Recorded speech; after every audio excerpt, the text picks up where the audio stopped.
in Yes, the yes, ma'am. Yes. and forward you the questions. Yeah, we Sure, will be sending you directly, not in the group messages. We'll be sending you directly, Lakshmi. Directly. Okay, so it's going to be on the WhatsApp Cyst webinar. No. It's On on your the phone. individual. Yeah, sure, sir. Your individual window. You will get those Fine, questions. fine. Okay, so we are live on YouTube. Huh? Yes, ma'am. Yes. Okay. And forward you the questions. Not in the group messages. Oh, sorry. We'll be sending you directly, Lakshmi. Okay. I think 2 devices are on. WhatsApp Cyst web.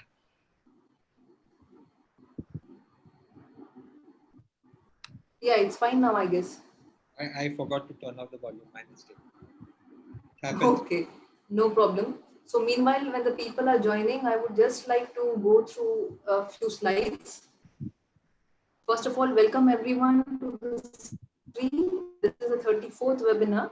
This is the CIOMS webinar team where we have our own Dr. Ramakrishna Shinoy. He is the president of CIOMS. We have Dr. Varsha Manikar ma'am. She is the secretary of our academy. Then we have Dr. Vrinda Kolte. She is the treasurer of the academy.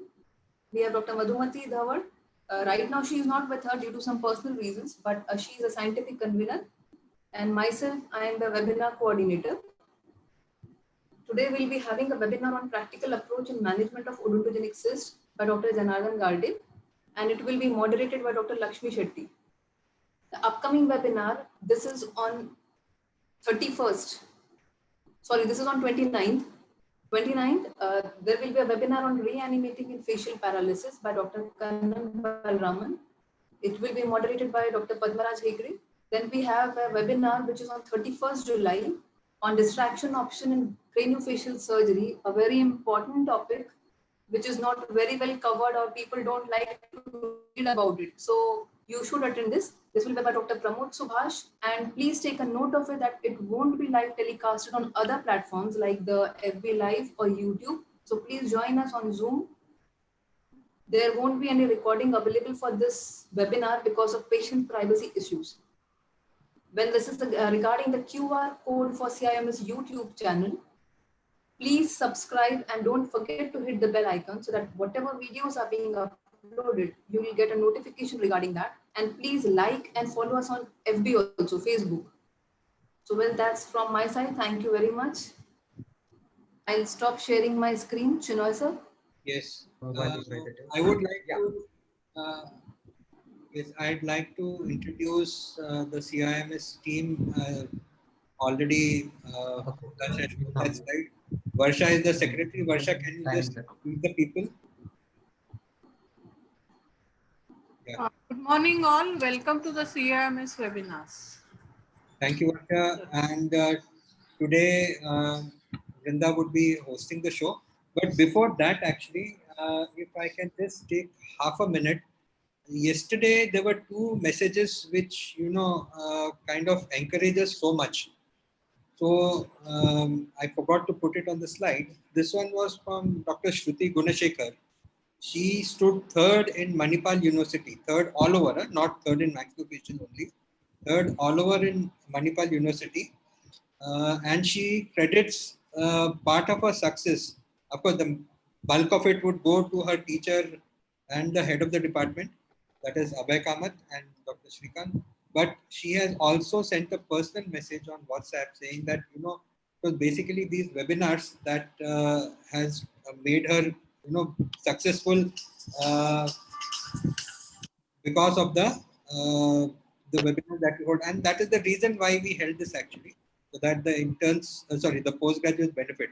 Also, there was another message, people asking why Dr. Deepesh's video was taken off. Again, that was for some privacy issues. So since we value them, that is why we took it off. We have asked the speaker to send a presentation very soon, and that will be done. So that I hope solves your problem, Dr. Urvashi Malviya. Dr. Urvashi is also a regular in our webinars, among many others. So I won't take much time. Thank you. Brinda, please. Yes, sir. Yes. So once again, on behalf of CIMS, I welcome you all on this platform of webinars.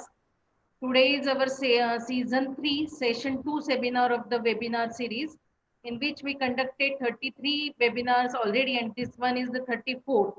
And for that, we have a very eminent speaker, Dr. Janardan Garde sir from Pune, who will be enlightening us on the cyst and moreover the clinical topic, how to deal with it. It will be ably moderated by Dr. Lakshmi Shetty, who is alumni of AB Shetty College, Mangalore, and has a gold medal in her UG and PG career. She is at present working as a professor in D.Y. Patil College, Pune, and she has a numerous publication to her credit, more than 35 publications, and has many national and international presentations and organization of the workshop.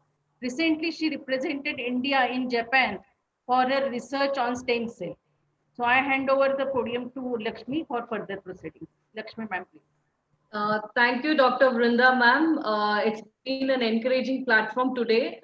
We have the speaker today, none other than a pioneer in oral and maxillofacial surgery in terms of the treatment aspect of odontogenic cysts, Professor Dr. Janardan B. Garde, sir, who finished his Bachelor of Dentistry from Bharati Vidya Dental College, Pune in 1994, and finished his master's from KLE Institute of Dental Sciences, Belgaum in the year 1998. He's presently heading the Institute of M.A. Rangunwala College of Dental Sciences, the Department of Oral and Maxillofacial Surgery. And his oral and maxillofacial surgery practice spans for the last 22 years. And he's been a consultant in most of the eminent hospitals in Pune. I take a lot of pride in introducing him with 40 plus national and international publication, and has treated more than 60 odontogenic keratocysts with the longest follow-up of 22 years, with special interest in maxillofacial trauma. Sir, it's my privilege, and I thank the entire CIMS team for this platform, and I request sir to pursue with his presentation. Very good morning. Am I audible now? Yes, sir. Yeah, very good morning, respected senior faculty members and my dear friends. Thank you so much, Lakshmi Madam, for those kind words. It really means a lot to me. Before I start, I must congratulate Rama sir, team member, rather a team leader of Central India Association of Maxillofacial Surgeons, and whole team. Excellent work they are doing. It's been appreciated everywhere, and people are becoming a fan of this particular club. I really congratulate whole team and all other pillars. Dr. Abhilasha, really within 2 to 3 days I have interacted with her. She's been really fantastic. Other team members, Varsha ma'am, Vrinda madam, and Madhumati ma'am. I really thank to get an opportunity to speak on odontogenic cyst in this particular platform. Just give me a minute, I'll just put my screen. Yes. I request all participants to be muted and put their screen off, and put your questions on the chat box. And inform your friends that this platform is already full, so they can join us on YouTube. Before I begin, I must thank my elder brother again, Rama sir, who is everything to me and who has really taught me many things. I hope Lakshmi ma'am, my screen is visible. Yes, sir, it's visible, sir. Yeah. Coming towards the most important clinical aspect of dentistry, rather every dental surgeon who comes across various types of swellings, cysts and tumors, and once they come across this particular swelling or this particular lesion, then our role comes. So I hope there are many undergraduates or postgraduates and clinicians are listening to me. I again repeat, our feeders are most of these clinical cases are coming to us from most of the dental surgeons. Before wasting the time, I'll just begin with the simple definition of the cyst. I'm not going to go in much details of the theoretical aspect, because Each and every aspect is nicely mentioned in most of the book. So as you all know, cyst is nothing but a abnormal cavity in hard and soft tissues, which is contains fluid, semi-solid, or gas, and it's often encapsulated, and most of the time it is lined by epithelium. This is the definition most of the books have mentioned, including Schaeffer's, which was given by Kay and Killis in 1966.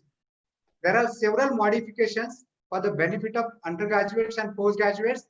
Most of the time, once you get this particular question on cyst, they'll ask you about true and pseudo cyst. We are coming to it in a while. I'm not going to go in details of the classification of cyst because there are several classifications. If I start discussing classification, I think most of the time, more than 15-20 minutes will go only on classification.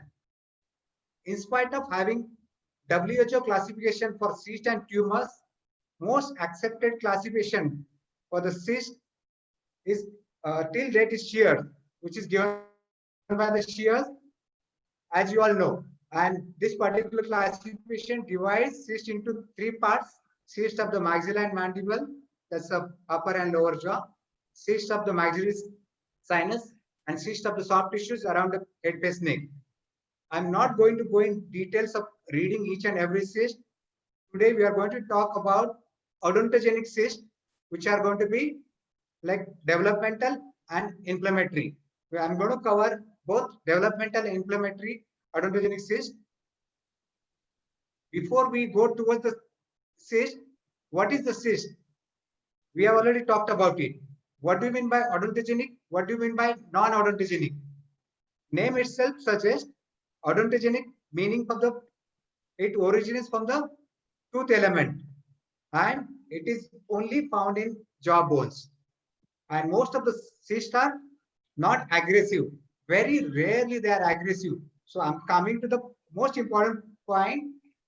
The moment I say they are not aggressive, that means what should be the approach? We are going to talk on it later. Other cysts are non-odontogenic, which are derived from tissues.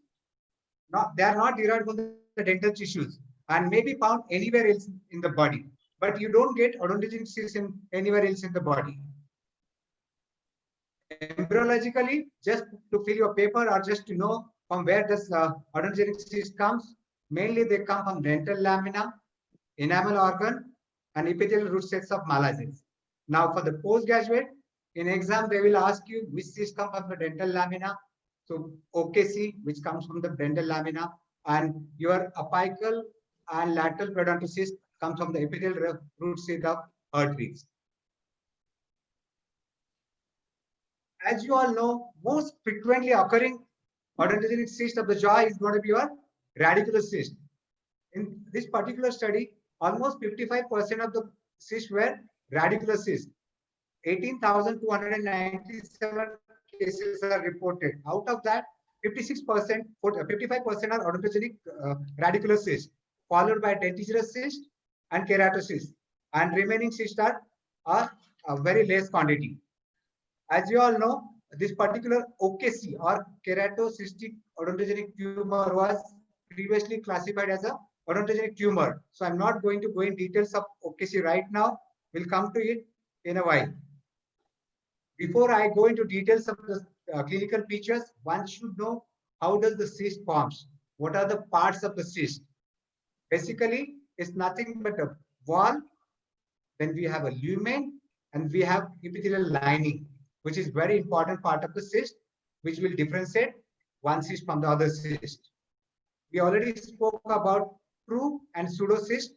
Most of the examiners will ask you about a true and pseudo cyst.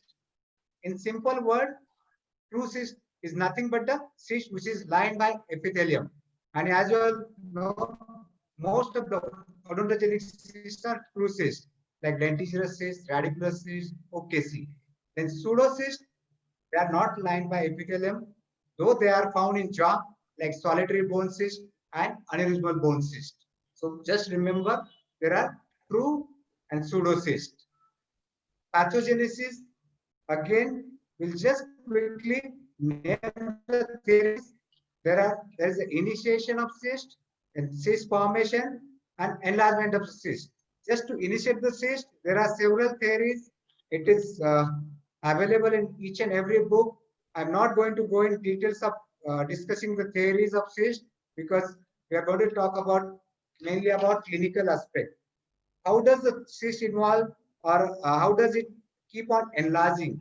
It was given by Harris. There are 4 theories. One is mural growth, hydrostatic enlargement, and bone resorbing factor, and other theory like roll-up osmolarity. So in short, as a postgraduate student or UG student, one should remember how does the cyst goes on enlarging.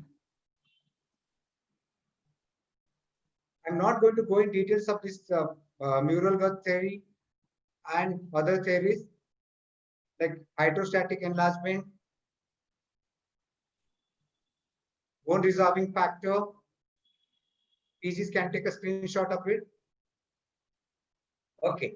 Now, after going through some theoretical aspect, I'm coming to the cyst clinical features.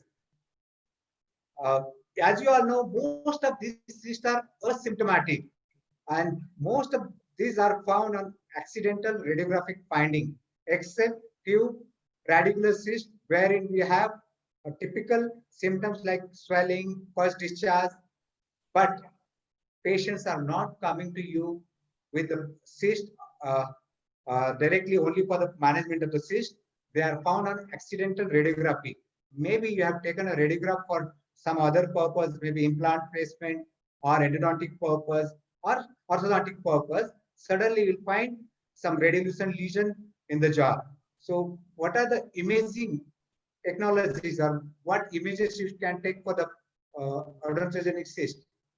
Most common is OPG after your intraoral periapical radiograph, then lateral oblique radiograph just to know the extent of involvement at the angle, then water sinus view, then we have CT scan in different angle, sagittal, coronal, axial, then we have cone beam CT, CBCT. One can take occlusal views just to know the lingual and buccal involvement. So these are all imaging for the cyst. Though they are done very rarely, it can be very helpful tool, MRI, for soft tissue involvement, especially for cysts or tumors where there is a perforation and we have involvement of buccal or lingual cortical plate involvement and perforation and cyst has come in a soft tissue. One can do MRI for this, though it is done very rarely. Now, once you know there is something in the bone or something in a jaw, that's a cyst. After your initial clinical examination, important point comes is a aspiration cytology. It's a fine needle aspiration cytology for which you require wide bore needle. Most of the clinicians take a smaller needle like 26 and 27 gauge needle, which is not helpful for the aspiration. One should take 22, 23 or at the most 24 gauge needle depending on a size of the cyst and depending on whether there is a perforation where it lies. So this is a very important clinical aspect of initial examination and coming towards the diagnosis. That's the aspiration of the cyst. Like you all know, most of the dentigerous cysts will get clear straw color fluid.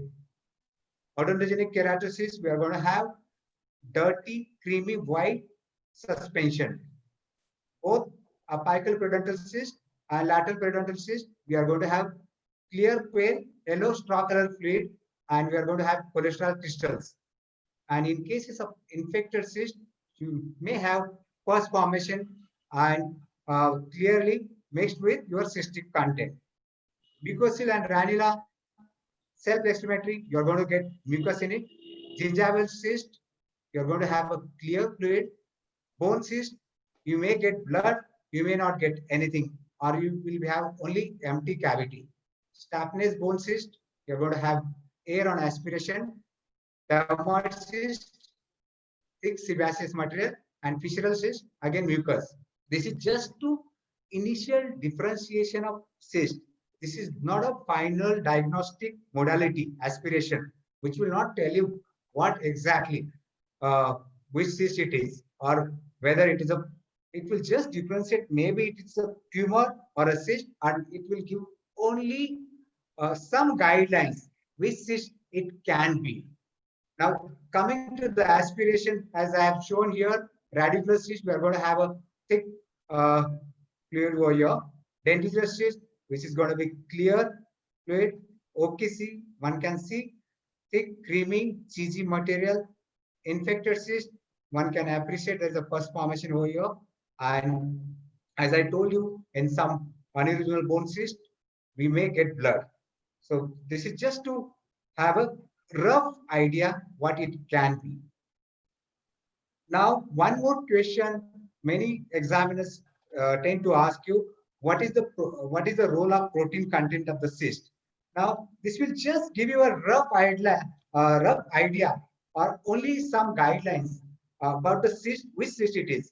If you have a protein content which is less than 5 grams per 100, it's going to be Odontogenic Keratocyst. In cases of denticular cyst, it is going to be between 0.5 to 3.5. Sorry, it is going to be above 8. And in cases of apical periodontal cyst or radicular cyst, we are going to have protein contents more than 11. Just to know this explorative cytology or protein content for the undergraduates and postgraduates. Now we are coming towards the most gold standard technique of diagnosing this particular cyst is biopsy. Undoubtedly, we are going to have a incisional biopsy. In cases of smaller cysts, no doubt, we are going to have excisional biopsy, but biopsy is going to be your very important tool in diagnosing which kind of cyst it is. So, best perform under local anesthesia. We rarely require general anesthesia unless it's a very small child or patient is having some medical problem. And during biopsy, I would say most of the time, once you take an incision and once you reflect, you get some idea, rough idea about the cystic lumen, thickness of the lining, and what material you are getting below the epithelial lining. Like you can have a very fragile lining, you'll think about keratocyst. If you have a very thick lining with a non-vital tooth, obviously you'll think about a radicular cyst. If you have an impacted tooth and very thick lining, again you'll think about a dentigerous cyst. So this will give you a rough idea while doing biopsy itself, what kind of cyst we are going to come across. And specimen is kept in a 10% neutral buffer formalin and which is sent for the histopathology. Now here I would like to add one more important clinical point. Most of the biopsy specimens are sent to the normal general pathologist. Now in cities like Pune, we have oral pathologists, our own people who are doing an excellent job of diagnosing this particular cyst. Many times general pathologists will tell you it is a dental cyst. They will not even tell you the differentiation between a dentigerous cyst and odontogenic keratocyst. So here it's very important for you to know what cyst it is and whom to send your specimen for histopathology. What I do, once I get a slide or I take a slide picture and send it to the senior people who are from oral pathology, and undoubtedly all my specimens go for a diagnosis to the oral pathologist only. By doing that, we get a clear-cut diagnosis and we are giving a good job to our colleagues rather than believing in a general pathologist. That doesn't mean I am talking against general pathologists, but most of the time we tend to get a wrong diagnosis or only diagnosis where they have just mentioned about the cyst, especially in cases of odontogenic keratocyst. Nobody mentions about lining, what kind of variety it is, whether it is orthokeratinized, parakeratinized. So it's very important to know what kind of lining you are getting here. Now coming towards the goals of the treatment and which are the factors which will affect the treatment. What are the goals of any disease or any disorder? We need to eradicate or completely remove that particular region. At the same time, one has to preserve normal vital structures and tissues around. Now here we're going to have different nerves like inferior nerve. We're going to have maxillary sinus like vital structures. Then we are going to have teeth and jawbone. And after removal of this particular lesion, you have to give least morbidity. Could be in terms of function, could be in terms of aesthetic. And once you remove this particular pathology, whatever cyst it is, one has to restore whatever tissues you are removing. That's called your reconstruction or restoration. And long-term follow-up for any pathologic lesion like cyst or tumors. Here also it applies long-term follow-up. And what are the factors which will affect your choice of treatment? Like what kind of cyst you are come across? Patience factor is a very important factor, patience factor. Though you have decided to go for a certain modality and you think it is a very important that particular patient will go for this particular treatment. But some patients are so much adamant, they don't want any treatment which will go for a longer duration. There you need to think about time also. Then operators factors, in addition to that, where you are working, what are the facilities around, what are the imaging systems you are going to have. So all these factors will be very important. One should think about. So in short, which are the factors? Like where is your location of this particular lesion? There's a location of the pathology or a cyst. What is the size of the lesion? Whether there is any perforation in a soft tissue or soft tissue involvement, and more important, histological feature, what kind of variety it is. In case of location, whether anterior or posterior, because anterior cysts are easily accessible. Posterior, again, one has to think about involvement of ramus, condyle, coronide. So that is also equally important.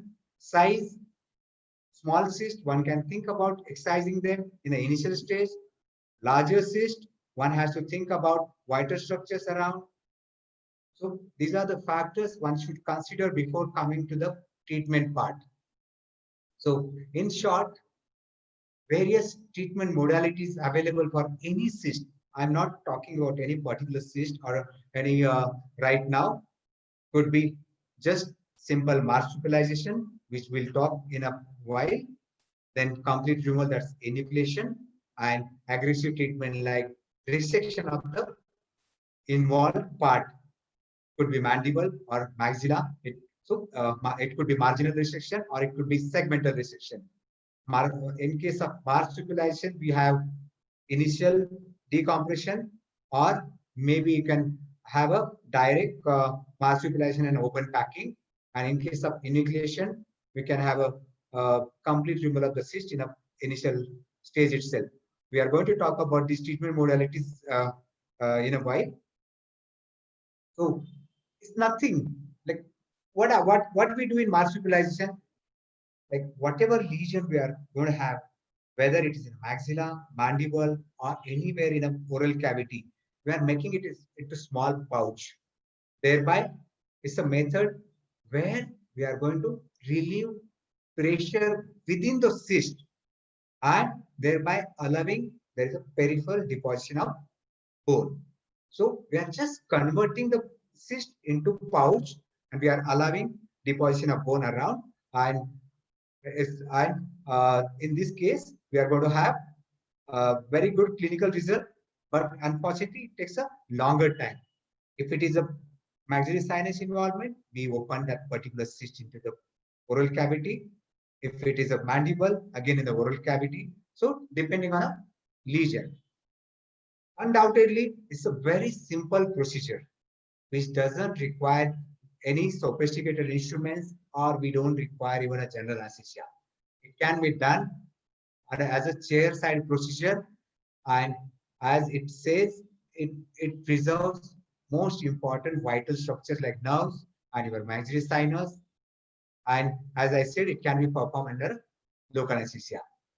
Biggest drawback of this particular procedure is like we are leaving cystic lining, which is a pathologic lining behind. We are not removing the cystic lining. We are just opening the cyst and we are suturing the cystic lining to the oral mucosa. So we don't remove the cystic lining. So we are leaving the cystic lining behind. That will create a recurrence, or that can cause a long postoperative problem, or you can have a malignant lesion developing from that particular cyst lining. And it takes very long postoperative care, long follow-up, and it's very difficult to clean, or there is a debris accumulation within the cystic pouch. And as we talk, where it is indicated for in case of pediatric patient where there is a developing teeth buds, when it's very difficult to access certain lesions, and when you require to erupt impacted teeth which are there within the cyst, and in cases of extensive lesion where you don't want to damage whole jawbone and we want it to be preserved. That is and indications and advantages of disadvantages of the marsupialization. As I told you, it's a very simple procedure which is performed routinely. Now, this particular procedure is also called as cystotomy, or just opening the cyst. So it was given in way back in 1892. Imagine, the cysts are evident since so long, and it was given by the PASH, and which is commonly termed as a PASH 1 and PASH 2 procedure. We are coming to it in a while.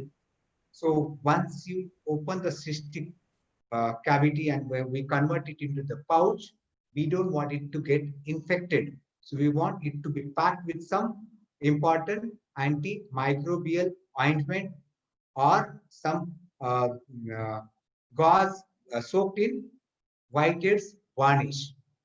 Again, for the sake of theoretical purpose, for the postgraduates and undergraduate, many examiners tend to ask you what are the composition of whitehead's varnish.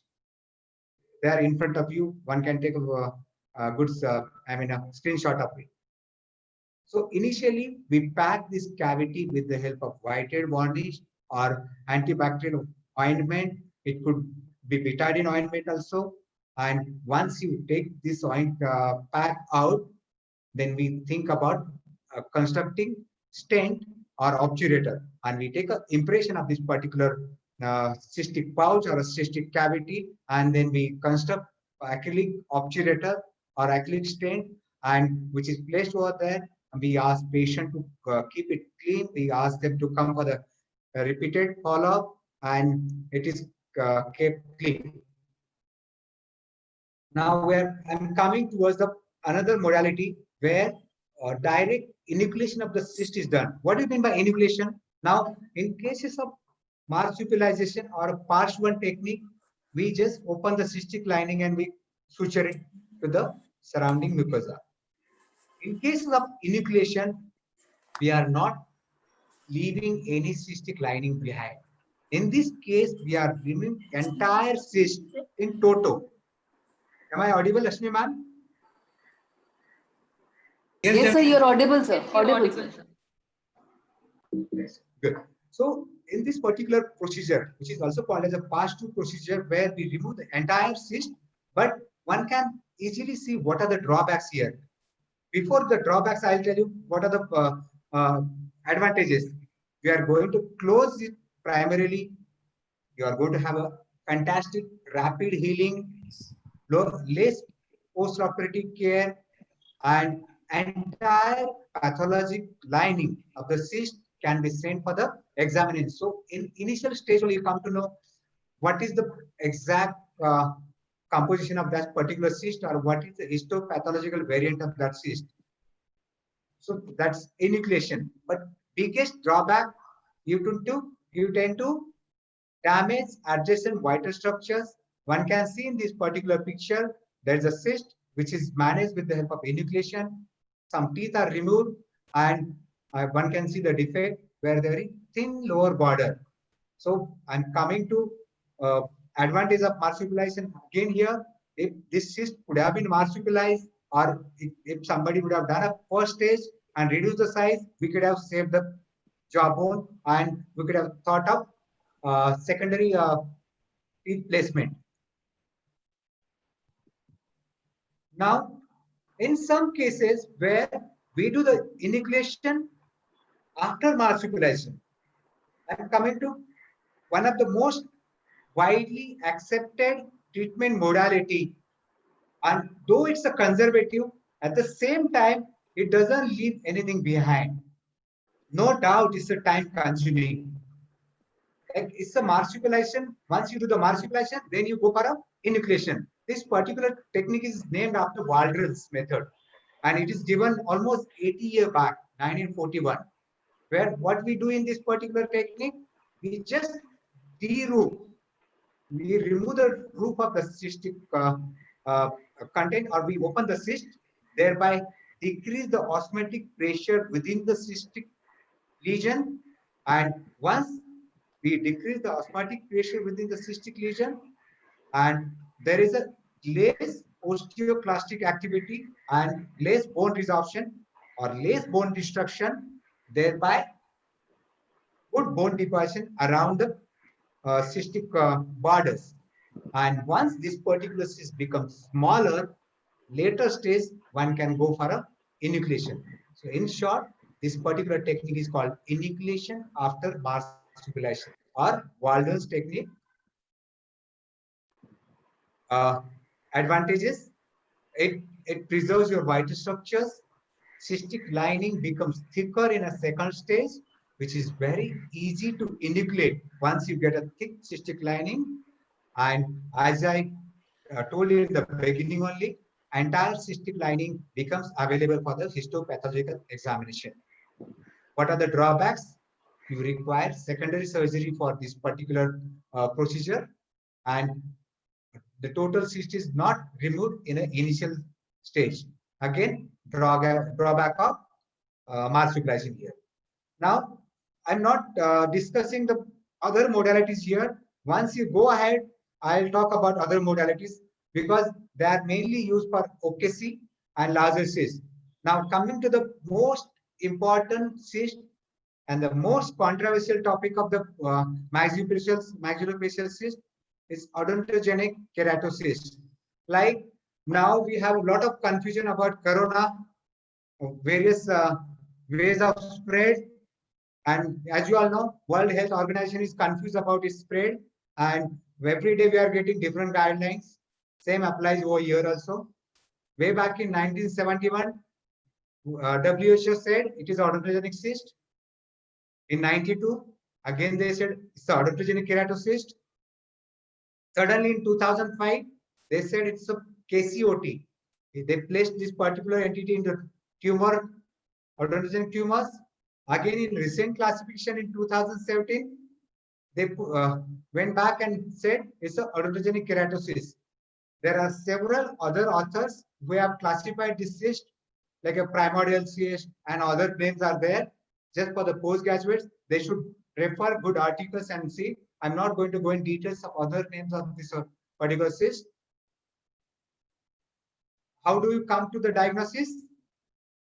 Most of the odontogenic keratocysts are found on an accidental routine radiograph. Very, very rarely you will come across the patient who has come to you with the signs and symptoms. Very rarely they will get symptoms like pain and swelling unless there is a perforation. And moreover, as you all know, this cyst grows in an anterior-posterior direction rather than buccolingual or buccopalatal. So you don't get swelling in an initial stage. So rarely pain, rarely loosening of the teeth, swelling at a later stage, malocclusion, which we get in other tumors like ameloblastoma. Again, you don't get malocclusion also initial stage.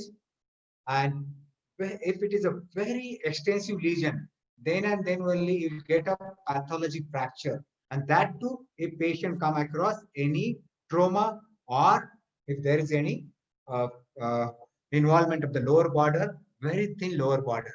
So in short, these particular cysts don't come to you in an initial stage. Most of these odontogenic keratocysts are found on an accidental routine radiography. Again, I'm coming to it. Radiographically, though it looks like a round radiolucent area with a very well demarcated, distinct sclerotic margin. Here, even in cases of dentigerous cyst, you get a same appearance. In case of radicular cyst, we have a nice sclerotic margin like this. So, just to radiologically differentiate, it is very difficult whether it is ameloblastoma, it can be cystic variety, whether it is a dentigerous cyst, or whether it is a radicular cyst. Now, in this particular case, one can see the inflamed or infected second molar. So that also again gives hint of radicular cyst. So unless until you have a thorough histopathological examination, you will not come to know what it is. Only just to say radiographically, it's a cyst at the angle of the mandible, and one can say differential diagnosis, AOT, ameloblastoma, unicystic ameloblastoma, dentigerous cyst, radicular cyst. Don't jump directly towards the diagnosis. It's a OKC or a dentigerous cyst. Same, it could be. That's for the postgraduates and undergraduates when you are doing the X-ray imaging. So there are various radiographic varieties just for your theoretical purpose, like replacemental, extradivous, collateral, and envelopmental. So I'm not going to go in details of those varieties. Now I'm coming to us important aspect. Am I audible and visible, madam? Yes, sir, you are. So please carry on, sir. Yeah. Like most of the OKCs, almost 25%, like 23% OKCs are multilocular. The moment I say multilocular, then you start thinking about other lesions like ameloblastoma. Again, once you have multilocules, again, these particular cysts are not easy to treat as unilocular. So they can be misdiagnosed as ameloblastoma, or once you take an initial biopsy in such cases, if you take a biopsy from an anterior segment, it can be odontogenic keratocyst, and if you go towards the posterior segment, it can be ameloblastoma. So many times it happens initially, pathologist will tell you it's an odontogenic keratocyst, and once you remove whole lesion and send it back for the histopath, that time you get a diagnosis of ameloblastoma. So this simple clinical tip should be kept in mind, especially when you come across multilocular variety of odontogenic keratocyst. It should be correlated with the ameloblastoma as well. Many times they look like a radiolucent areas at the apices of the teeth, and it can look like a apical peduncle cyst. But main important factor over here is vitality of the teeth. In case of odontogenic keratocyst, vitality of the teeth is intact almost till end, unless they are secondarily infected. But in case of radicular cyst, you are going to have a radicular cyst from a non-vital tooth. So that's an important tool. If you don't have any caries lesion, no fracture, no pulpal involvement, and if you get such kind of lesion, you should think about either ameloblastoma or a keratocyst rather than a radicular cyst. So that should be kept in mind. Again, in cases of erupting teeth, especially third molars, which are impacted, you tend to get misdiagnosis of ameloblastoma because they look like a ameloblastoma as well as dentigerous cyst, mainly dentigerous cyst, because they are associated with impacted tooth, and there is a follicle around the impacted tooth. So that clinical point should be kept in mind. So coming back to differential diagnosis, radiographically, one can say it's ameloblastoma, central giant cell granuloma, odontogenic myxoma, dentigerous cyst, AOT, COT. HP diagnosis, it could be ameloblastoma with cystic degeneration, again COT, orthokeratinosis odontogenic cyst, and enucystic ameloblastoma. That's why it's very important to have a thorough diagnosis before you jump to the treatment plan. There is no coming back. Once if you treat a ameloblastoma like a OKC, and if you go for enucleation, you are going to have a definite recurrence. So be sure about your diagnosis in the beginning itself. Can we have a point of discussion on this slide? Yes, ma'am. If you can just go back to that. Yeah, I'll just go back.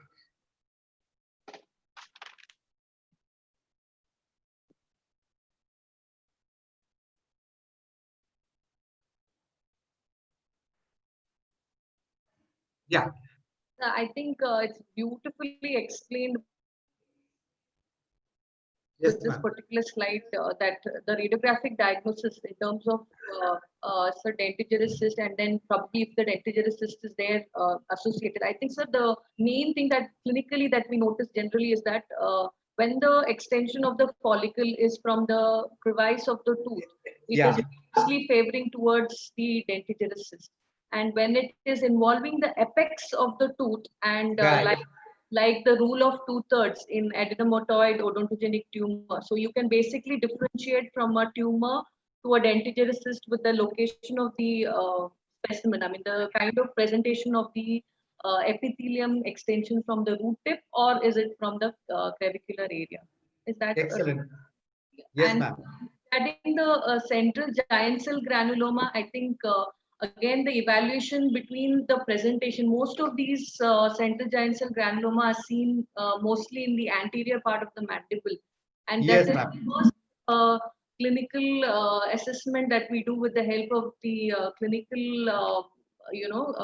when we examine the patient to the radiographs, and the step ladder pattern of radiography is seen in odontogenic myxoma. So these are some anterior presentation and posterior presentation will help, I think, in doing the. So this is one of the most common point I think PGs are questioned in their exams regarding the presentation of the differential diagnosis for the case.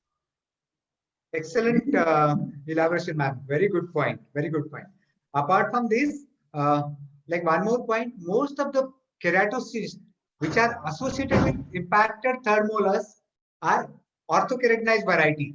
That's what I've just found in the literature. Almost 70% of the keratocysts which are associated with impacted third molar orthokeratinoid variety, and those which are not associated with the impacted third molar are parakeratinoid variety. That is also one point which I want to tell you. Yes. Now, how does it affect your surrounding Yes, structures? and regarding, so I think the vitality, vitality Yes, of the tooth also. I think most of the times I feel we have this problem where we don't go and check the vitality of Yes, the ma'am. tooth before we even take a radiograph of the patient. So that particular point should be addressed by everyone, irrespective of anyone. I mean, who's seeing the patient. I mean, The over here, vitality yes, of the yes, tooth. ma'am, absolutely true. Like over here again, I would like to thank our team, because most of this cyst, even a patient don't know whom to go. To be honest, in a city like Pune, most of the cysts are managed by ENT surgeons and plastic surgeons. Even they don't know what variety it is, and they don't bother to look at the our dental part of it. They just simply go towards the pathological lesion. Yes, sir. Very truly said, sir. Yeah. So I'm getting a lot of noise. That's why I thought somebody is asking me question. No. Yeah. Please unmute participants. Please unmute your mic. Please mute your mic. There is a disturbance. Yeah. I have done, Now, ma'am. I have done. So you can please carry on, sir. yeah. Now coming to the its spread. As I told you, it spreads in anterior-posterior direction. One can see clearly over here how big is this particular lesion. And believe me, when this particular patient came to me, he was just 18-year-old without any problem. Without any problem. At a later stage, he just developed little swelling in a buccal sulcus. So how big is the lesion? From midline till the neck of the condyle. So odontogenic keratocyst has a tendency to spread in the marrow spaces in an anterior-posterior direction rather than buccolingual or buccopalatal. And it will displace healthy teeth to the either to the lower border or up in the angle or in a condylar region. And inferior alveolar nerve canal also can be displaced at the lower border. And in case if it is a maxillary lesion, it will occupy whole of the maxillary sinus. That's very evident. in cases of maxillary lesion. Jana, are Now, we going to have a question answer session? yes, sir. We'll have a question answer session. Sir. Okay. So Lakshmi, I'm forwarding one question. Maybe that can be asked in the Q&A session. Huh? Okay. Whenever you want, sir. Okay, Because I'll ask otherwise. Yeah, I'll ask. Yeah, the question is that can't a multilocular OKC be differentiated from ameloblastoma by simple aspiration? Yes, sir. Yeah. Yes, sir. Yes, sir. Suppose like, multilocular ameloblastoma rarely will have any aspiration on like, you don't get anything, because unless it has got two varieties or if it is secondarily infected, you don't get anything on aspiration. Maybe if it is a follicular variety of ameloblastoma, then you will get aspiration. Okay. But in case of OKCs, 100% you are going to get aspiration. Apart from that, the like what content you are getting on aspiration in cases of keratocyst is going to be cheesy and dirty. In cases of ameloblastoma, you're not going to have a same aspiration unless it is a cystic variety. As I said, it's going to be clear aspiration. Like Lakshmi madam will add to it. Yes, sir. Exactly, sir. What you mentioned, it depends on the type of presentation. So if it is mostly going towards unicystic variant, and in unicystic variant also, there could be a 10% chance where distally it could be having a multilocularity. So it all depends on the area of aspiration. If it is towards the anterior side or the posterior part of the mandible, wherever the dependent area where you're going to aspirate. So if it is giving away in that area, and probably we'll have to clinically judge it with the help of the radiograph, looking at the pattern in which it's presenting. So I think our first and foremost is to see whether it is unilocular or multilocular with the help of the radiograph, and then probably go in for the aspiration. And one more clinical point, I have come across several OKCs and ameloblastoma. Most of the OKCs have abundant number of cystic fluid. In case of ameloblastomas, you don't get that much fluid. That's just a clinical observation which I have come across. Am I clear, Rama sir? Yes, Jana, yes. Sir, there are two more questions. One is, how often is pain encountered with cysts, especially with OKC and dentigerous cysts? In case of, unless they are secondarily infected, we don't get pain, or there is a perforation on either side, then only you get pain. Otherwise, almost 95% cases are asymptomatic, I would say. And apart from this, additional point is, if there is a nerve involvement, in case of dentigerous cyst, nerve involvement is quite often. But in case of keratocyst, you tend to get a displacement of the nerve towards the lower border. And in case of dentigerous, you don't get that. Only in OKC, you get lower border, at a lower border, most of the time. So yes, you don't come across any painful conditions in the initial stage, at a very later stage, or if there is a mobility of the teeth because of the extensive loss of bone because of the destruction, then only you get pain. Am I clear, ma'am? Interesting question. I think all of us would love to hear this from you, especially so when we take an incisional biopsy. We always have a dilemma in terms of its post-biopsy after operative pathology specimen is received. That is, incisional biopsy, you are given a biopsy report of odontogenic keratocyst, but post-biopsy, it may come as unicystic ameloblastoma. So yes, what is the take on it?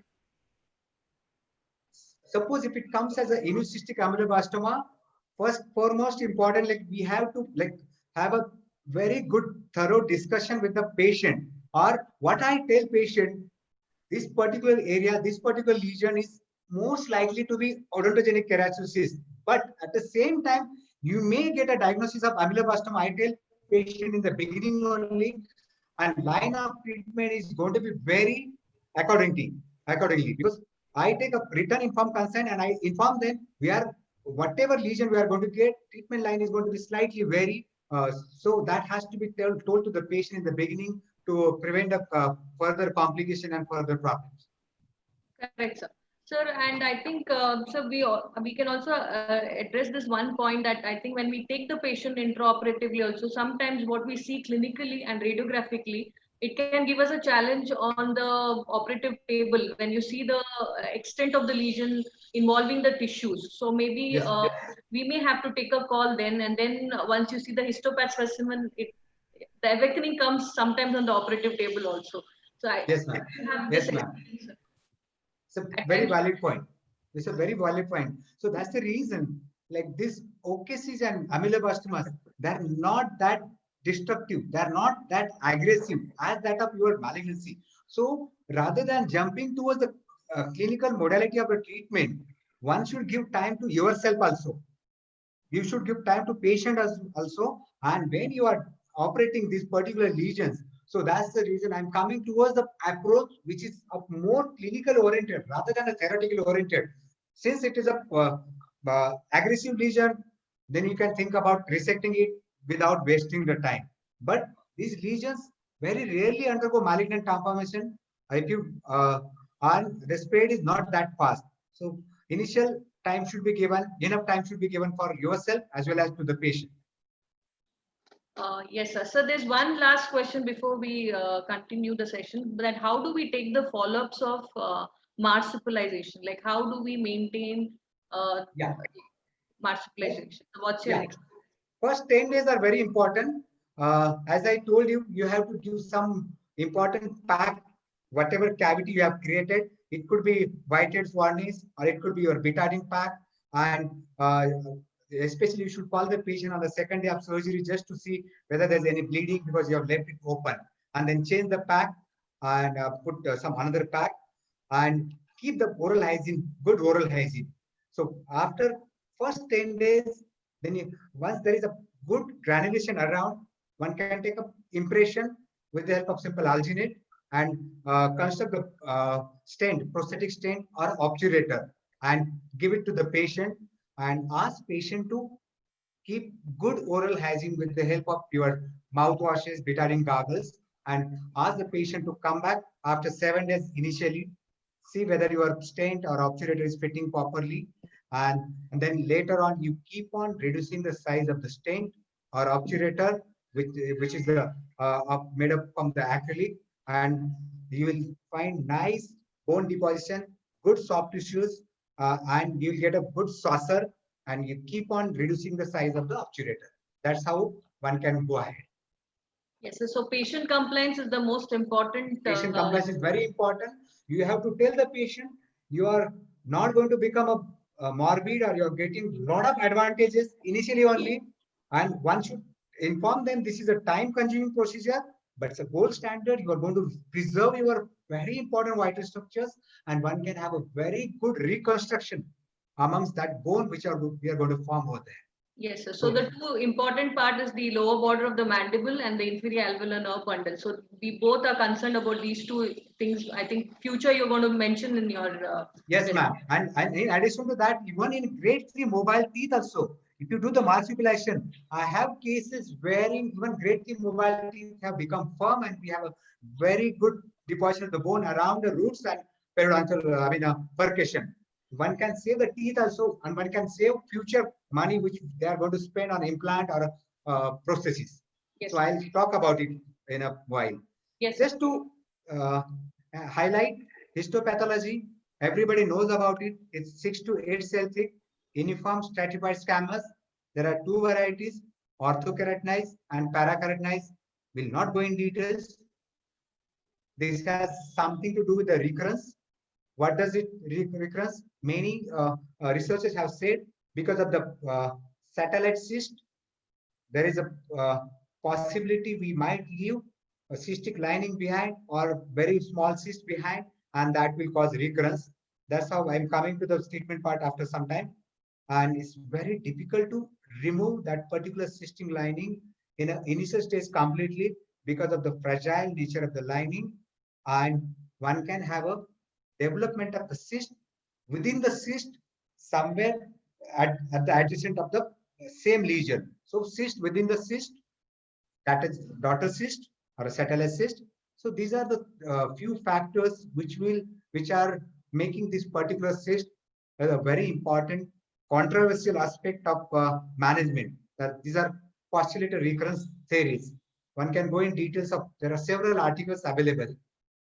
So there are various studies on it, which are telling you about the recurrence rate of particular OKC because of cystic lining. I'm not going to go in details of this. So one can have such kind of daughter cyst within the connective tissue, which is responsible for your recurrence. So coming to the most controversial aspect of management, like conservative management, aggressive management.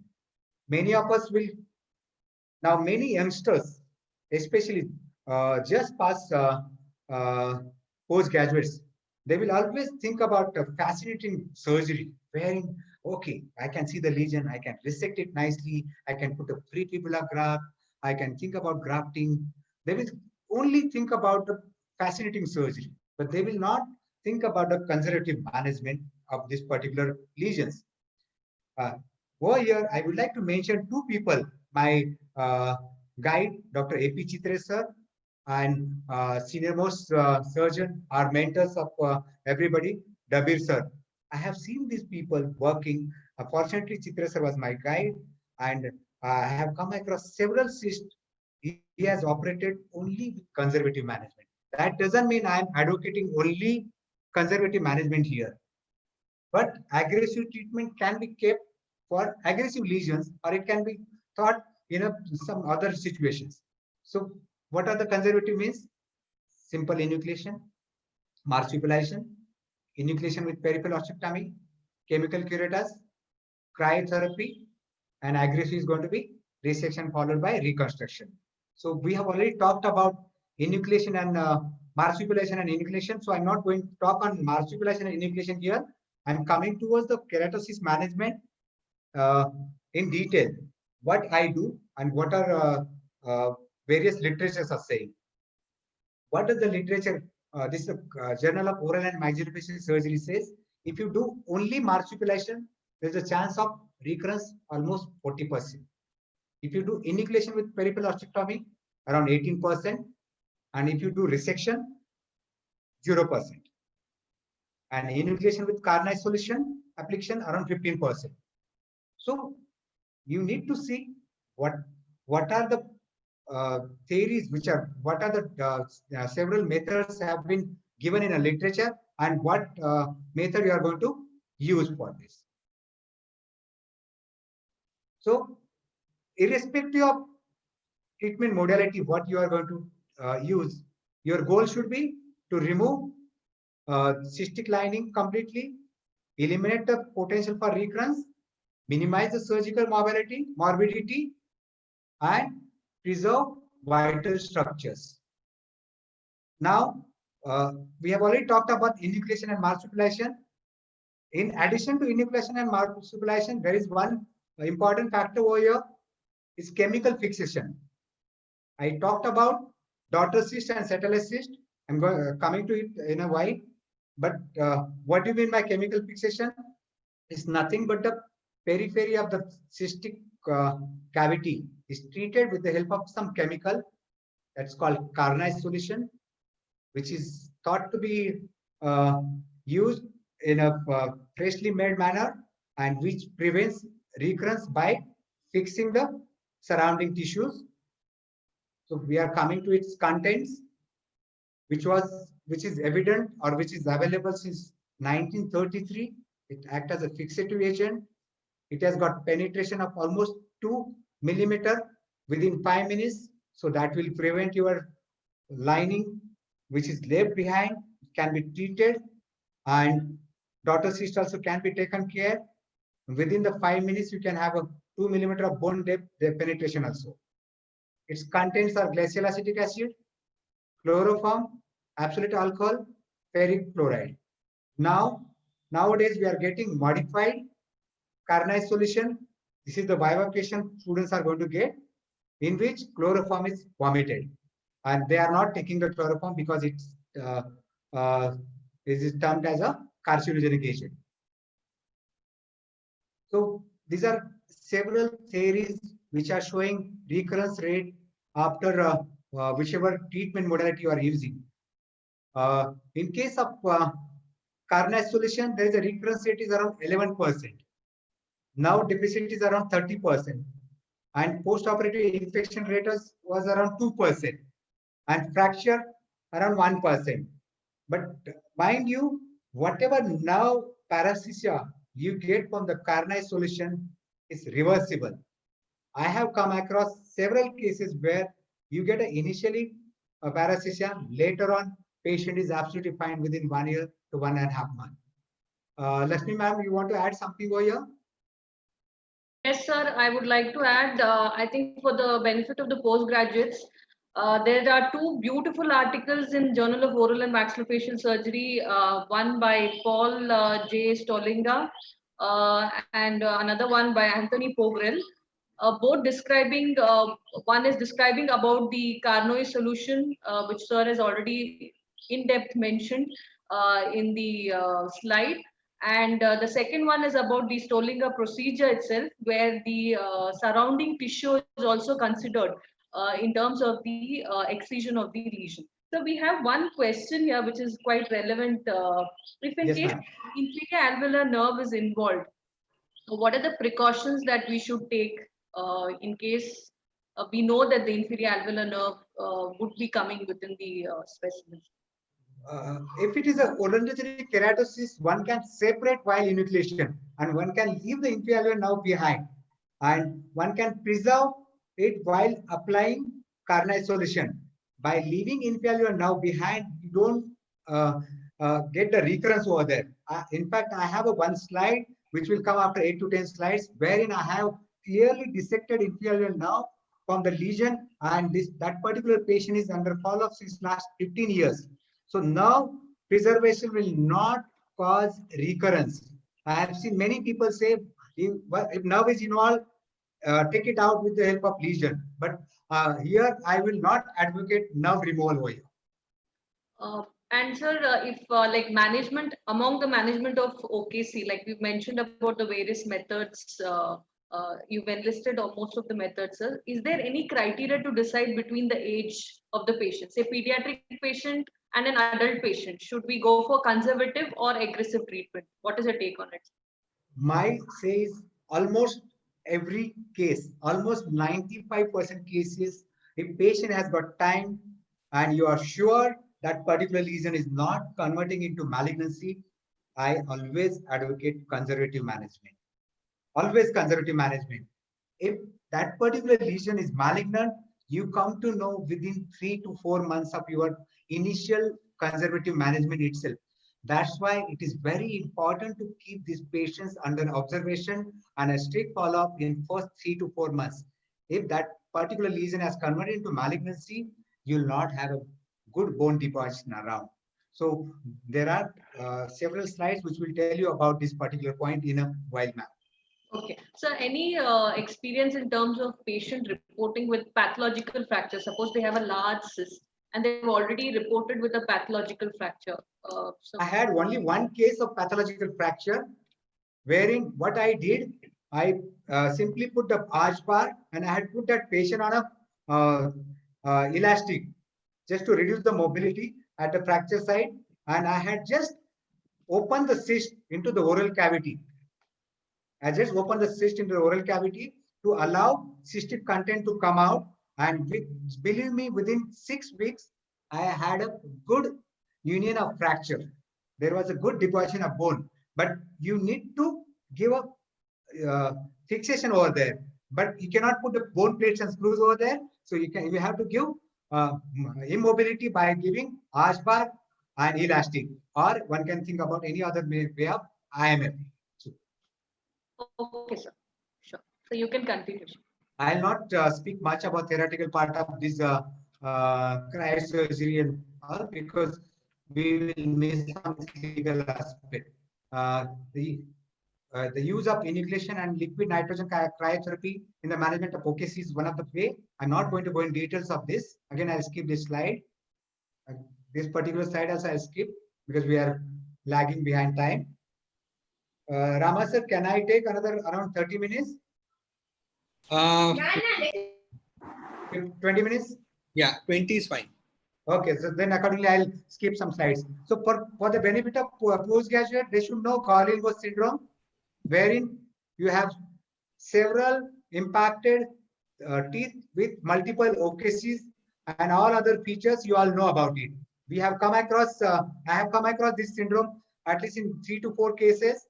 Now here, undoubtedly, one has to think about conservative management. One cannot remove upper and lower jaw in these particular cases. So we'll take questions on it after some time. Now, Lakshmi ma'am, coming to the important factors here. What Yes. factors one should consider before you start the treatment? Extent of the lesion, age of the patient, as you rightly said, whether it's a pediatric patient or adult patient, proximity of vital structure, whether particular teeth are vital or non-vital, whether there is a fracture or any risk of fracture in upcoming days, and nerve involvement. We have already talked about this, and you already mentioned about the pediatric patient. So I'll skip this. Yes. Now I'm coming to the patient which we have treated. Around 60 patients we have treated with OKC with this particular technique which I am advocating here. Like average age is 36 and smallest child was 11 and eldest patient was 76. So around 56 were maxillary lesion, sorry, mandibular lesion, and 4 were maxillary lesion. We did a thorough clinical examination. We followed the protocol of clinical examination, biopsy, CT, and histopathological examination. In stage 1, we did a decompression. Stage 2, we already talked about it, patient self-maintenance.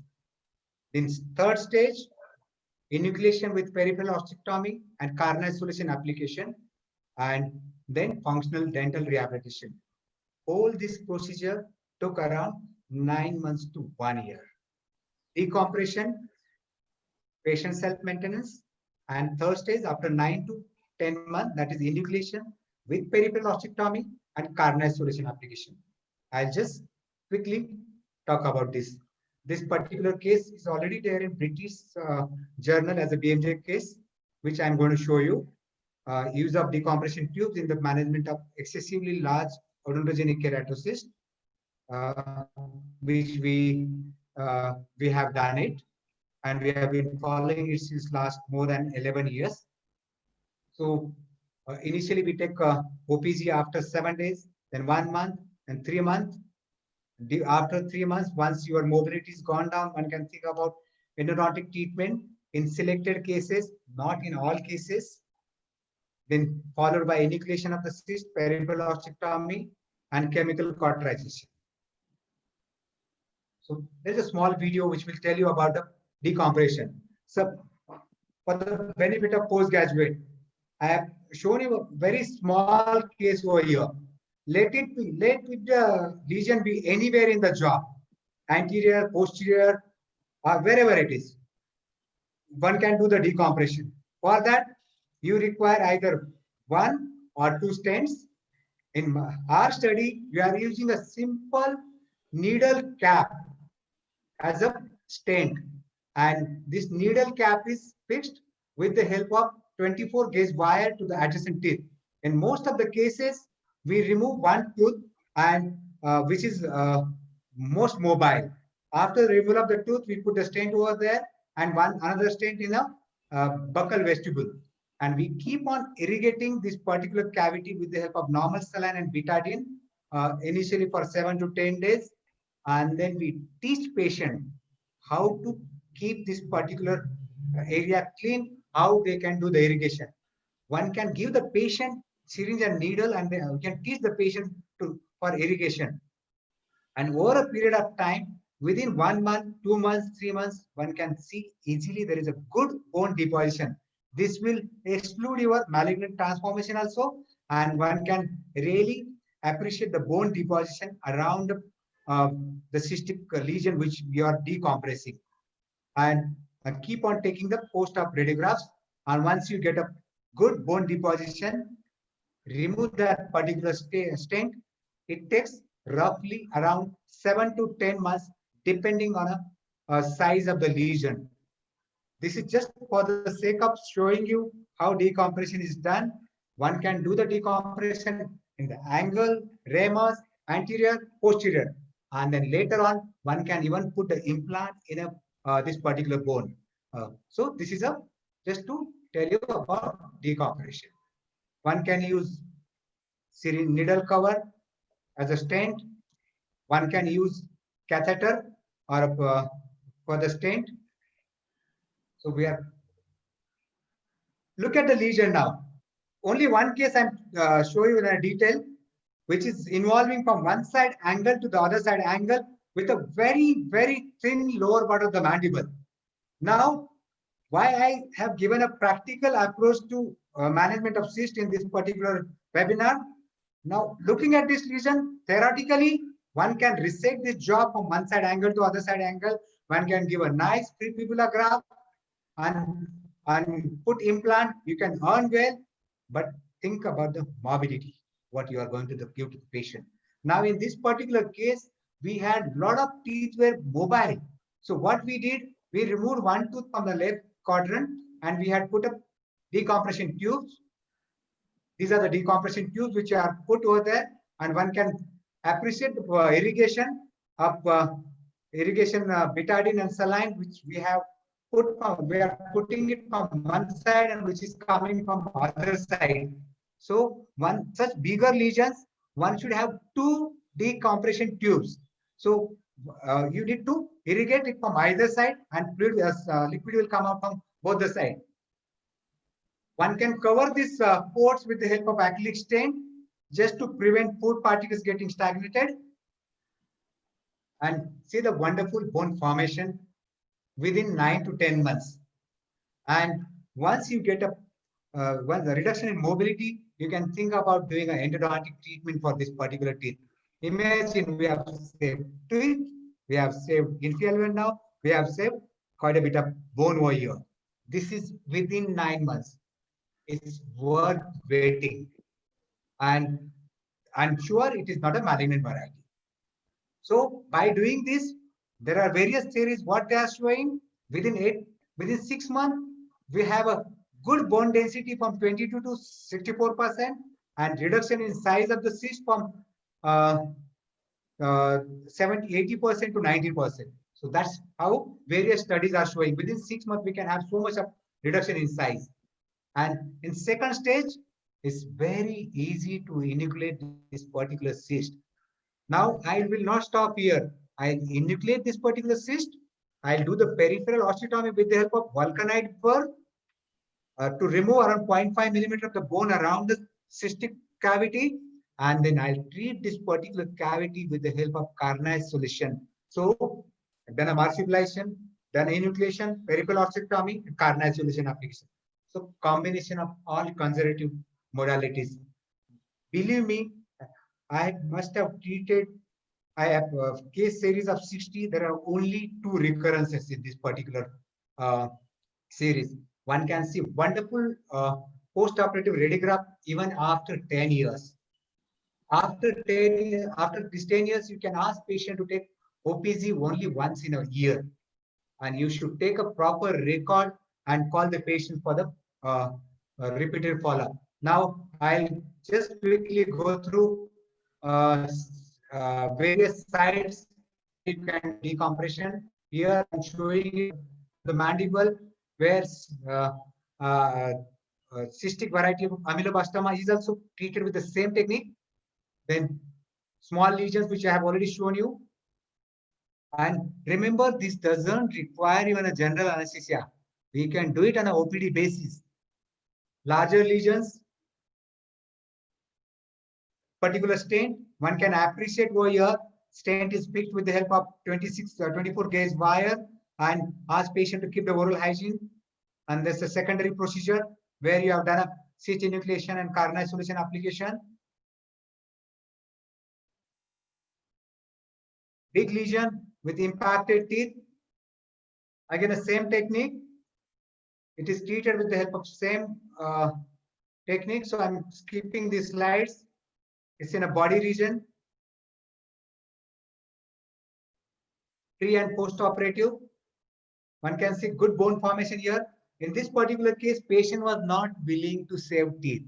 So where Lakshmi ma'am has asked, what will decide which treatment you are going to tell. Now patient said, I'm not interested in saving the teeth with endodontic treatment, and patient was coming from far. We had removed the teeth after decompression, but one can easily appreciate after decompression we have good quantity of bone for it, so one can give other prosthesis. In angle region, look at the lesion which is involving almost neck of the condyle and impacted third molar at the angle of the region, mandible. Again, if you go for a resection, it's a distal part, very difficult to reconstruct because there is hardly any condylar fragment is left. One cannot fix your prefibula also over there. So one can manage these particular lesions also with the same technique. Maybe choice of treatment remains the same, whether you want to remove teeth or whether you don't want to remove teeth. Again, follow-up of 7 years, good quantity of bone. By then, patient will have good confidence in you. And then patient can think about putting you an implant in that particular edentulous area. Or patient has got enough time to think about his financial aspect also. So I'll just quickly run through cases. Now, this particular case, I've been following it since last 20 plus years. Look at the excellent formation of even inferior alveolar canal over here. Now, patient is going to come to me for implant placement and impacted third molar in the neck of the condyle with a huge odontogenic keratocyst with an excellent bone formation treated with the same technique of decompression followed by enucleation and peripheral osteotomy. But in this case, patient was extremely poor, so we didn't go for a root canal treatment. So I'll skip some of the slides because they are similar. Again, impacted third molar. This patient was even HBsAg positive. I've been following it since last 10 years.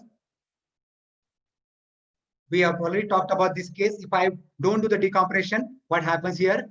I have very little bone to do the reconstruction. That's why I have taken this particular slide again to show all youngsters. So think about reconstruction part before you remove this lesion. One can see the good reconstruction with the help of implant also. This particular case was treated at the age of 17. Patient got implant at the age of 24. And he's doing extremely well. He's been under follow-up since last more than 14 years.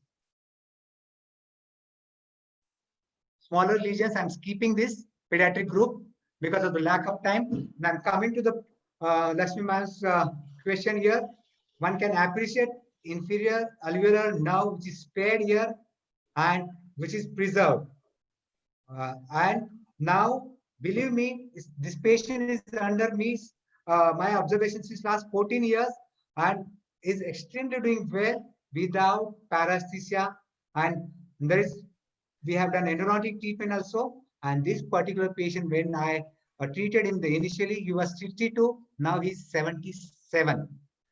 Even elder groups also, one can think about this particular modality. So I'll skip another cases. This is another case which is I have done almost 18 years back. This already reported in British Journal where there was a dentigerous cyst in a medullary sinus and tooth was at the orbital floor. Though unusual, again this was done in a periphery. With the help of Caldwell surgery, I had removed that particular tooth and it was odontogenic, it was dentigerous cyst, and fortunately patient is under follow-up. I think, sir, here where we need to differentiate whether the presentation of the cyst are mostly seen in the mandible, and if so, if it is in maxilla, then we need to have a differential diagnosis between calcifying odontogenic cyst or maybe glandular odontogenic cyst, which also is very rare in its presentation. The location-wise, I think mandible gives us the rescue. And if it's in the mandible, we can suspect any of these cysts. But then other things like central giant cell granuloma, we need to differentiate whether it's in the anterior part of mandible or posterior, then we need to see the radiograph and assess the clinical presentation. Yes, ma'am, you are perfectly on point. And in case of maxilla, it's really difficult to imagine extent of the lesion in spite of having a good imaging systems. So one has to be really clear about it. And apart from that, it's a cancellous bone, spread is a little faster. Very good, valid point, ma'am. So Sir, there are few questions on Carnoy solution. If we don't have Carnoy solution, is there anything? Rama sir, I'll answer all the questions. I hope I'm not jumping the time because I have another 20 slides. Okay, no, go ahead, go ahead. We can have a break here. Okay, yes, ma'am, go ahead. Sir, any other alternative to Carnoy solution? One can think about a chemical cautery, with an liquid nitrogen, but to be honest, Carnoy solution without chloroform works wonderful. If you have something, if you have used something, ma'am, please highlight on it because I have not used anything. So I think Carnoy is the gold standard because that's the only thing which is reported. And apart from Carnoy, we even have like chemical cauterization. I think Carnoy is the only thing that's reported even in literature. Yes, ma'am. Apart from the other methods, we have something called as the dredging method. Yes, ma'am. Apart from the tubes that you mentioned for decompression, sir. Yes, ma'am. That is done for the soft tissue. Yes, acrylic stent you did mention. I think that's the only. Excellent, ma'am. That is there in the recent articles, and it is especially done for the soft tissue lesions like mucosals and other cystic lesions. Correct, sir. Yes, ma'am. So by doing this, we are reducing the cystic volume, and secondary surgery is very easy. Very less incidence of neural damage and recurrence. As I told you, I have come across 2 cases. I have mentioned one case. Recently, I got one patient who has come to me after 18 years with the recurrence. So look at the recurrence which I have come across. Don't look at the bridge which is done. It is done by somebody else. But lesion which is recurred, which was treated only with simple enucleation and cardinal solution application under local anesthesia. This was the lesion which recurred after 18 long years. So that's why it is very important to have follow-up radiographs or long-term follow-up. I'm not concluding here. Does decompression of OKC changes any variety of histopathological diagnosis? It doesn't change, only you get a good thickening of the lining. Now, one more. Now I'm coming towards another modality, that's en bloc resection, wherein we are going to do either mandibulectomy, marginal mandibulectomy, or segmental mandibulectomy. No doubt, when you are talking about resection, one should talk to the patient about reconstruction. This itself looks so aggressive. Now, I will preserve this particular technique only to the cases where we are doubting about malignant transformation and patient really don't have time to wait for your conservative management. I will not advocate this aggressive treatment a patient for the benign lesions. Yes, theoretically, yes, this is the gold standard. One can, but practically not. So I know there is going to be 0 recurrence. We are going to remove the lesion completely. Lesser chances of malignancy. And what are the drawbacks? You have to think about reconstruction. You are going to give a lot of morbidity, like aesthetic, function, phonation, and they have to move in the society. Today's world is a glamorous world. Nobody wants to live outside with even smallest of defect and nerve injury. So I'm not going to talk in details about what are the things one should do while resection, minimum 5 millimeter bony margin, and malignant transformation is going to be almost 0% after resection. There are several articles which are telling you quality of life after resection.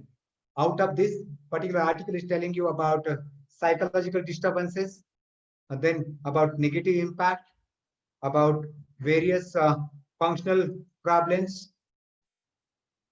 So no doubt reconstruction is going to be expensive. This particular case was done 15 years back, where we had a patient was not ready for the bone graft. So one can think about giving a simple acrylic denture posteriorly, but it's not always possible to give suitable fixed prosthesis. So one can think about this particular modality for recurrent lesion, very aggressive lesions. Now, only one or two cases which I'm going to tell you is a pregnant lady with a anterior lesion. I've been treating this patient since last 1 year. This patient was asked to go for resection of the jaw, and fortunately or unfortunately, within a month of diagnosis, she was diagnosed with the pregnancy. And I have managed this patient during the pregnancy without any medication, and look at the result within 9 months. Now that baby has, that patient has already delivered, and see the bone formation. Believe me, there was perforation on either side. One can see the lower border here, almost fractured. These lesions also can be managed with the conservative management. Now she is ready for the secondary surgery. Another lesion, young boy of only 18-year-old, doesn't want to miss college. I have managed this case only under local anesthesia. We want removal of the tooth and lesion, and keeping this under follow-up is been almost 9 to 10 months. Now I'll be going for the secondary surgery. One more lesion, just 1.5 months back, I have got this particular patient. Initially, I thought it's a keratocyst, but as Lakshmi Madam said, these lesions are very confusing, and this patient is only 11. Now I'll just take 1 minute to explain. This particular patient went to the government hospital. We have a Sassoon or BJ Medical College, where she encountered with the plastic surgeon. They said they will go for a resection of the jaw, and they had planned nothing for reconstruction. Imagine 11-year-old girl going for a resection at such a young age. What kind of mental trauma she will have? You just can't think about what she will undergo. An extremely poor patient. Like her father is a vegetable vendor. So what I did, I'm going for a same technique. Look at the lower border here. I'm going to give her a simple immobilization and CT scan. And this particular biopsy was done under local anesthesia. Initially, I got a diagnosis of follicular variety of ameloblastoma, which I am putting it here.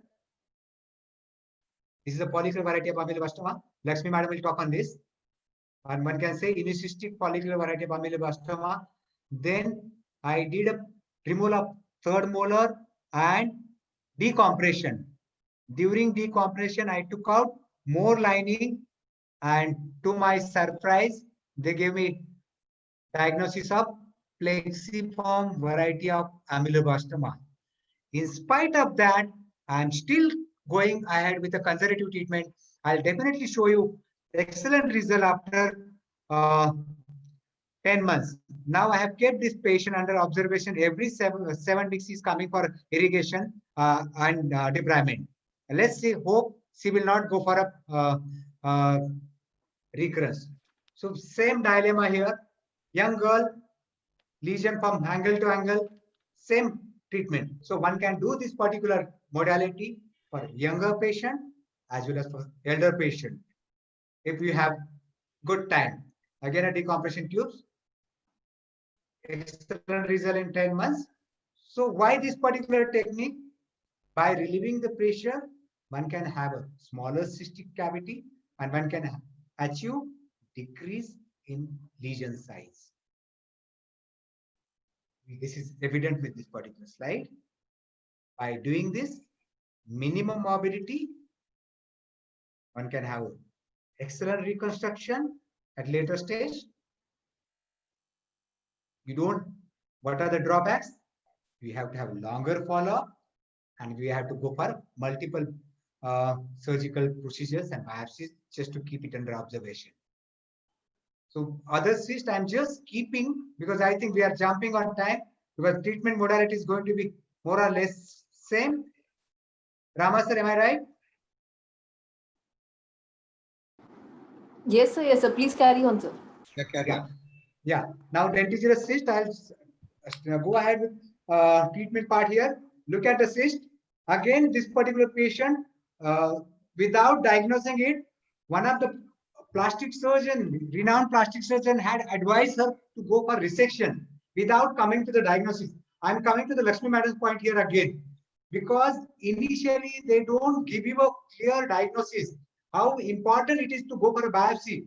That the plastic surgeon said there is a tumor here with the tooth. I'll just resect the lesion. So how important it to go for an initial diagnosis. And this particular lesion was managed on dental chair with even inferior alveolar nerve here. One can see is spared. We have not damaged the inferior nerve. Believe me, it's been 9 months. Patient is without even paresthesia. And imagine what mental trauma she would have undergone. Young girl of 25. If that doctor would have gone for a resection. And one can appreciate excellent bone deposition within 5 months of post-operative management. Again, did with the same technique. Radicular cyst, I'm not going to go in details. Every dental surgeon, every oral surgeon is doing it routinely. Only thing which I want to mention here is, undoubtedly, we have to do root canal treatment before you go for a surgery. Apart from root canal, if there is a perforation of the bony walls, one can think about removing that particular tooth. So here, importance of CBCT is very important. On clinical and radiographic examination, the tooth looks wonderful, but many times when you open that particular cavity, there is a dehiscence around the tooth root, and there is a problem in a post-operative period. So that's especially in cases where are coming across mobile teeth. So again, I'm going to skip it. Then one more cyst we tend to come across very rarely. If you have left it behind, it's a residual cyst. One can manage this very much under local anesthesia. So a lateral peduncle cyst, I'm not covering it in detail. To conclude, most of the cysts can be treated with conservative approach. Extensive resection can be kept for very aggressive cases. Radical surgery for OKC should be reserved for malignant changes cases. One should have a longer follow-up, and most appropriate treatment plan will be the one with minimum mobility, maximum cosmetic, and functional outcome. So one should think about functional outcome as well as cosmetic. So just before I go, one can observe this. So every cyst is going to be googly like this. So you need to be very careful in reading its clinical feature management. So it's like a googly.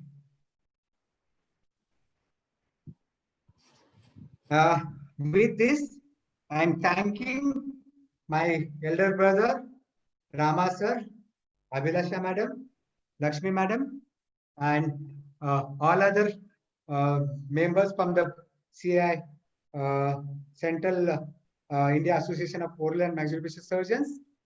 I really appreciate for giving me time. I'm very sorry I was a bit slow. I have jumped the time. Now, Lakshmi ma'am, if you Rama sir and Abhilasha madam permits, we can take few questions. Jana, before Lakshmi comes in, I just have a small question that has just come up. Yes, sir. The question is that, do you have any specification for the irrigation solution? Sir, to be honest, I believe in using only normal saline mixed with betadine.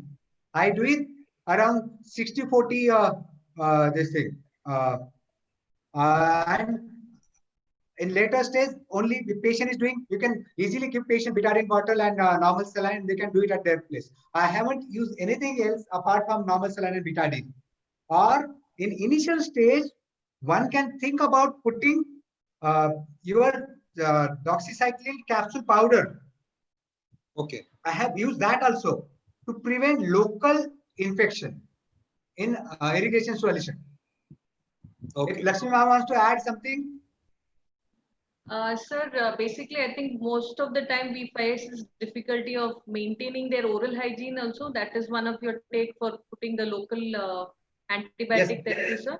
So because Yes, I think patient compliance and the way they maintain, because they have to be kept on regular follow-up in order to maintain the decompression status.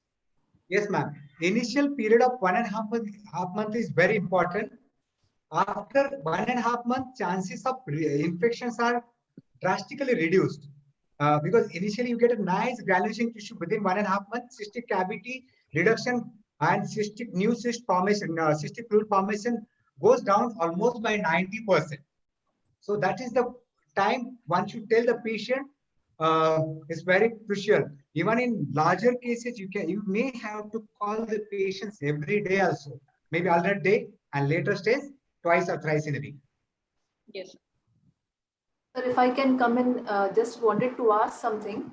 Yes, ma'am. Sir, during the period when you are doing irrigations, for a, suppose a large cyst cavity is there, do you tend to close the port of those cannulas?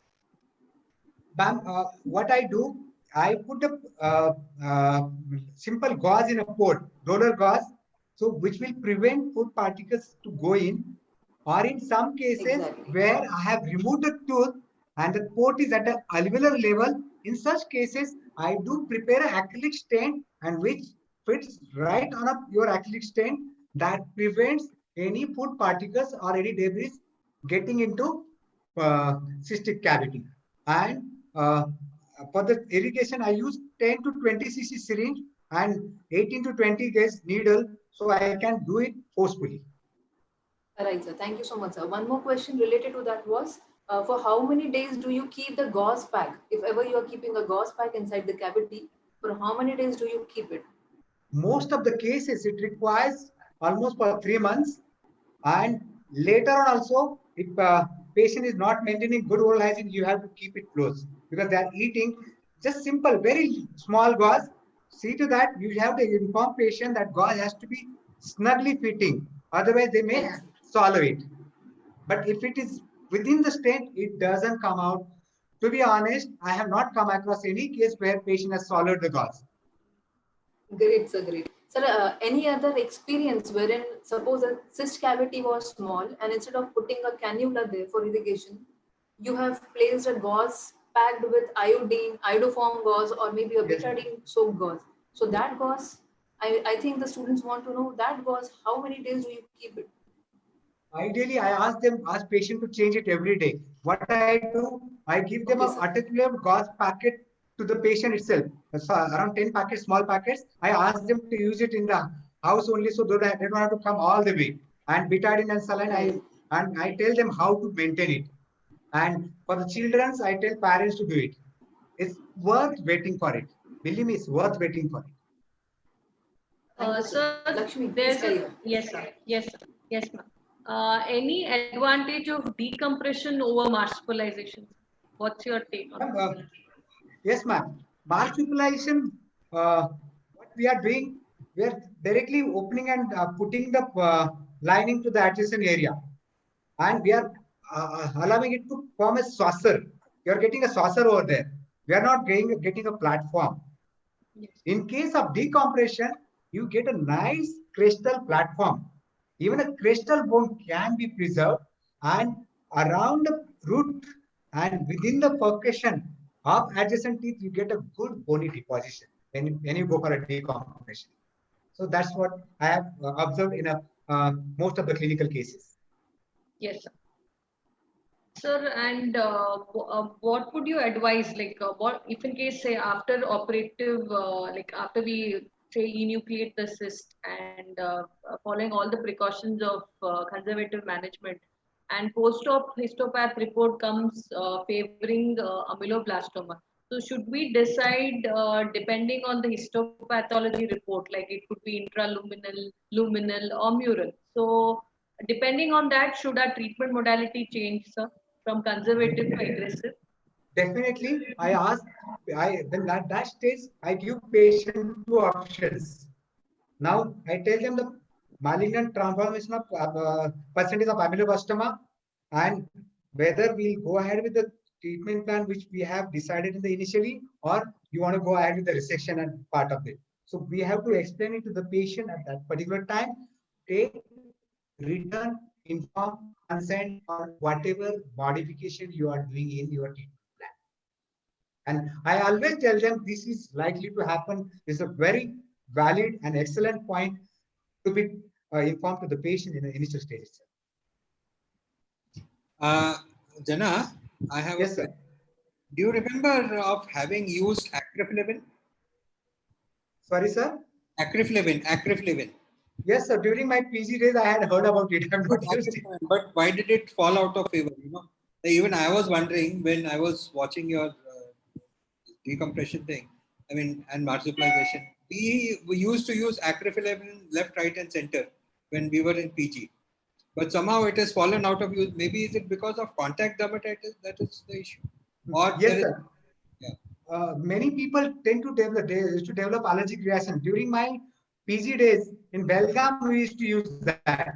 Yes. And contact dermatitis, and a lot of people develop mucositis initially, and it used to give a lot of odor also. Correct.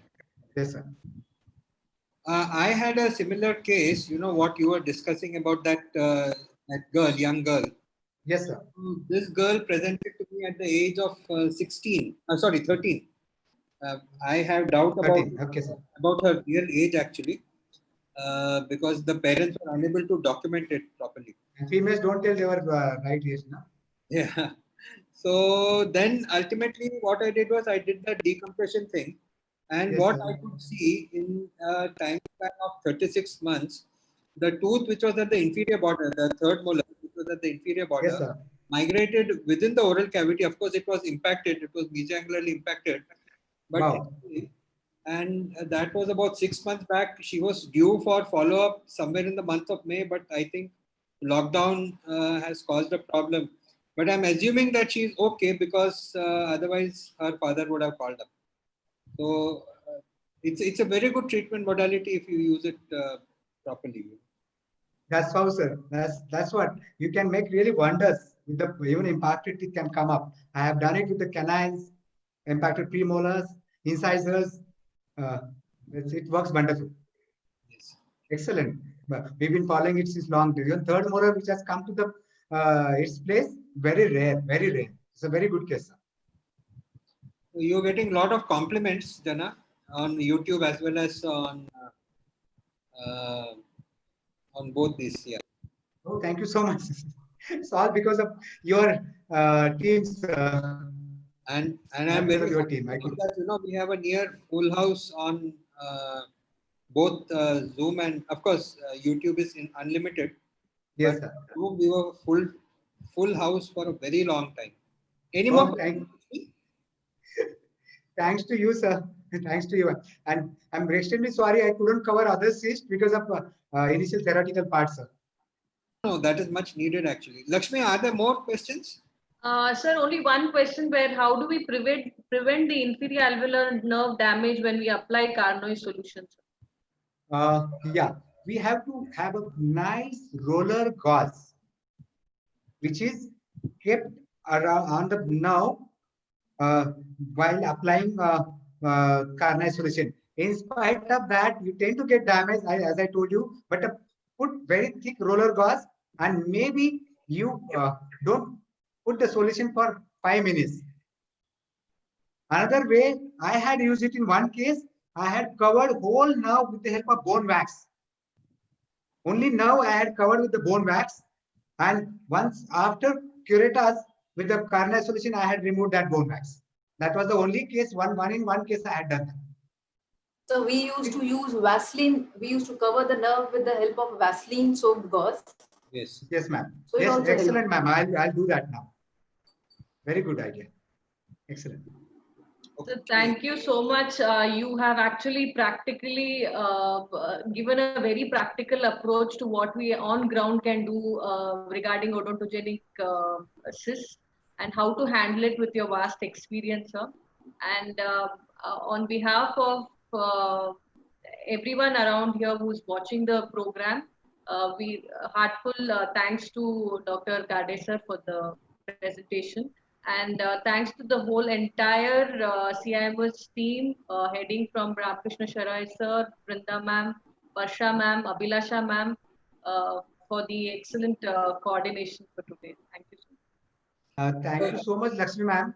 Your valuable inputs and your answers have saved me. Your theoretical knowledge is immense. That has really saved me. Once again, I really thank my elder brother, Abhilasha ma'am, and entire team of CIOS. Thank you so much. Jana, it was very well coordinated. Thank you, sir. It was a lovely presentation. Lakshmi, Thank you so much. Thank you so much. Thank you, sir. Thank you, ma'am. Thank you. Thank you. Thank you so much. Thank Thank you, you, Garde ma'am. sir Thank you. and Lakshmi, for Thank the you. well coordinated presentation. Thank you, Thank Vrinda you, madam. audience, Thank for your lively interaction. Thank you, audience. And do log in Jana for sir, our can you next please webinar. stop sharing your screen? Yeah. Sorry. So can you please stop sharing your Garde, screen? Yeah. it is a very good presentation. You have covered it very nicely, and the need is to do with big cysts. And Dr. Lakshmi, you have very nicely moderated the session. Thank you so much, Varsha ma'am. Very, Brinda. very good, very good. Thank you. Thank you so much, Varsha ma'am. Your kind words are really encouraging. Thank you so much. Thank you, sir. Thank you, sir.